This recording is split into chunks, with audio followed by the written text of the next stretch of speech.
नमस्कार, मैं हूं मनुल राजपूत और आप देख रहे हैं सोजस स्पेशल। राजस्थान की भजनलाल सरकार जन कल्याण की नई इबारत लिख रही है।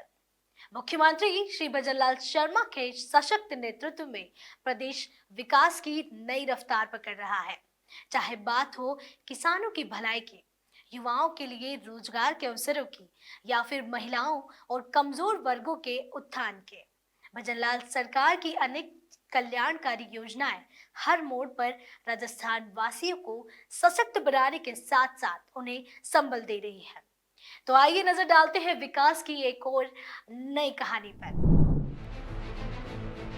राजस्थान की भजनलाल सरकार बुनियादी साक्षरता और संख्या ज्ञान को मजबूत करने की दिशा में लगातार प्रयास कर रही है। प्रदेश सरकार के निपुण भारत मिशन के तहत बच्चों में बुनियादी साक्षरता और संख्या ज्ञान को मजबूत करने की दिशा में लगातार प्रयास कर रही है। इसी कड़ी में हनुमानगढ़ जिले के संग्रहार विधानसभा की टिब्बी कस्बे में एक दिवसीय कार्यशाला का आयोजन किया गया। राजकीय महात्मा गांधी अंग्रेजी माध्यम विद्यालय में आयोजित इस कार्यशाला में FLN यानी फाउंडेशनल लिटरेसी एंड न्यूमरेसी के लक्ष्य पर चर्चा हुई। कार्यशाला में शिक्षक शिक्षिकाओं ने सक्रिय भागीदारी निभाई और बच्चों की शिक्षा को गुणवत्तापूर्ण बनाने के लिए नए तरीकों को जाना। राजकीय महात्मा गांधी अंग्रेजी माध्यम विद्यालय टिब्बी में आयोजित FLN कार्यशाला की शुरुआत स्कूल के प्रधानाचार्य श्री जगदीश कुमार भाटी द्वारा मां सरस्वती के चित्र के समक्ष दीप प्रज्वलन के साथ हुई। कार्यशाला में संग्रह क्षेत्र के विभिन्न विद्यालयों से आए अध्यापकों ने भाग लिया। KPR श्री उमेश शर्मा ने बताया कि निपुण भारत मिशन के अंतर्गत यह कार्यशाला बच्चों की भाषा एवं गणितीय समझ को स्तरानुसार मजबूत करने के लिए ही की गई है। कार्यक्रम में TLM सामग्री निर्माण, परख एवं प्रखर 2.0 जैसे नवाचारों पर भी जानकारी दी गई। कार्यशाला में अध्यापकों को न केवल सैद्धांतिक जानकारी दी गई बल्कि उन्हें प्रैक्टिकल उदाहरणों से भी रूबरू कराया गया। आज यहाँ FLN की एक दिवसीय वर्कशॉप रखी गई है। NEP 2020 लागू होने के बाद में निपुण भारत के तहत ये एक राष्ट्रीय पहल है बच्चों को भाषा और संख्यात्मक ज्ञान की तरफ ले जाने के लिए, क्योंकि जो बच्चों का बेसिक स्तर है भाषा में और संख्या में कहीं ना कहीं बच्चे कमज़ोर होते हैं। तो इस राष्ट्रीय पहल के द्वारा बच्चों का बेसिक स्तर भाषा के क्षेत्र में और संख्यात्मक ज्ञान के क्षेत्र में बढ़े, उसके लिए एक वर्कशॉप रखी जा रही है। दिवसीय 4 वर्कशॉप है, ये दूसरी है। और इसके अलावा आज हमने यहाँ पर जो हमारा राष्ट्रीय स्तर का परख कार्यक्रम है, परख में किस तरह से अच्छे रिजल्ट लाए जाएं इस प्रदेश के, उस पर चर्चा की।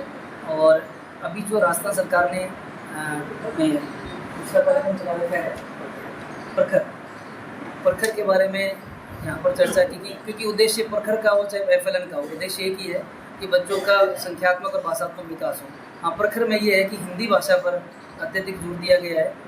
उसके लिए बच्चों को, जैसे कि आपको पहले मैडम ने बताया कि 4 ग्रुप बनाए गए हैं। एक ग्रुप में वो बच्चे हैं जिनको मात्रा में दिक्कत है, दूसरे ग्रुप में वो बच्चे हैं जो रुक कर बोलते हैं, और तीसरे ग्रुप में वो बच्चे हैं जिनको कठिनाई है, C1, C2 और C3। इसके अलावा एक ग्रुप है चौथा, जो बच्चे अच्छे से पढ़ सकते हैं, उनको लाइब्रेरी की पुस्तकें या अखबार के माध्यम से, धारा प्रवाह के माध्यम से उनको पढ़वाना, ये इसका प्रखर का उद्देश्य है। और इसके अलावा जितने भी साथी शिक्षक आए, सभी ने यहाँ पर कोशिश की है कि हम ब्लॉक की तरफ से कुछ TLM अपने अपने विद्यालयों में बनाएं, जिससे कि वो राज्य स्तर पर या राष्ट्रीय स्तर पर भी आगे जा सके और बच्चों को उस TLM का लाभ मिल सके। Thank you.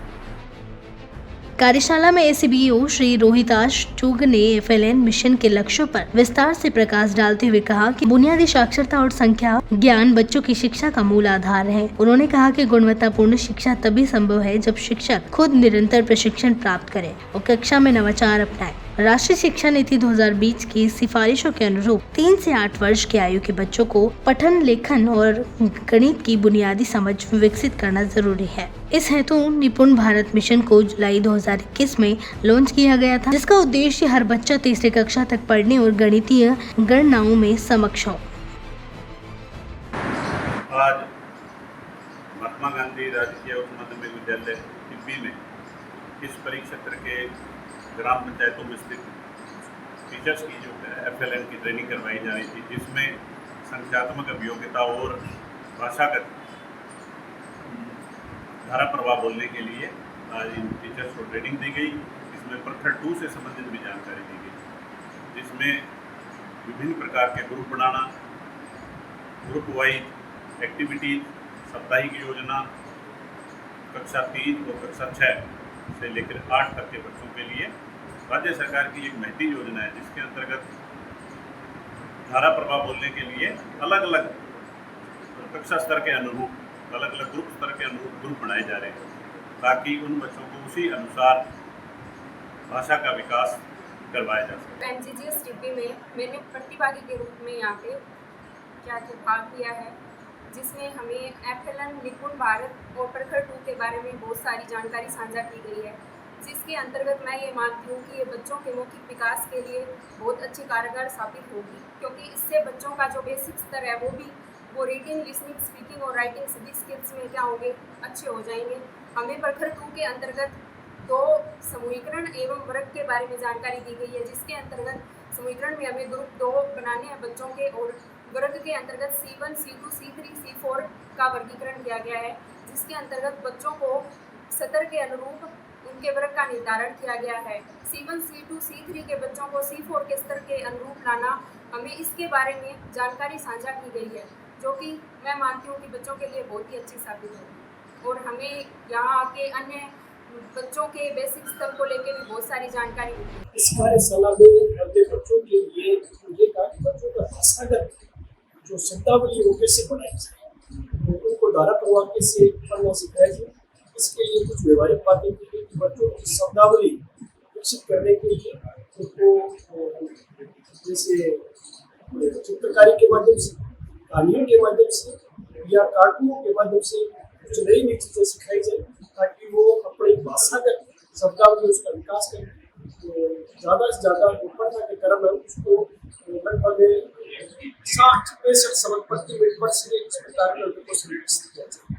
इसके साथ उनके दैनिक जीवन में जो संख्यात्मक ज्ञान वाली चीज़ें हैं उनको किस प्रकार बढ़ाया जाए, उसके लिए कुछ प्रैक्टिकल एक्टिविटीज के माध्यम से सबको बताया, ताकि बच्चे अपना जो संख्यात्मक ज्ञान है वो व्यवहारिक जीवन में बढ़ा करके कक्षा स्तर के अनुरूप आ सके। तो इस तरह टिब्बी में आयोजित यह कार्यशाला निपुण भारत मिशन को जमीनी स्तर पर मजबूत करने की एक सकारात्मक पहल साबित हुई। कार्यशाला में शामिल शिक्षकों ने जहां शिक्षण कौशल को और बेहतर बनाने की जानकारी ली, वहीं बच्चों की बुनियादी शिक्षा को लेकर नई सोच और दृष्टिकोण भी विकसित किया। यह पहल स्पष्ट रूप से दिखाती है कि सरकार की प्राथमिकता अब केवल स्कूलों की संख्या नहीं बल्कि शिक्षा की गुणवत्ता है।